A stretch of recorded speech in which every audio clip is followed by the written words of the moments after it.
to Sabina Park for the West Indies and Australian Test cricketers with a series of done and dusted as Australia once again has retained the Frank Worrell Trophy. But looking at the series so far, the West Indian bowlers have been holding their own. But as usual, with the West Indies batsmen of today, they simply cannot bat. So coming into this game, the hope is that by some strange twist of fate and fortune, the West Indian top order batsmen will click, put some decent runs on the board, and give the bowlers something to defend.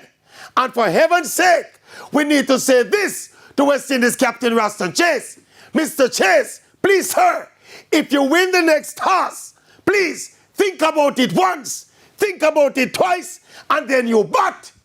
Ask your bowlers to win the match in the fourth innings, because our batting certainly cannot do it. Please and thank you.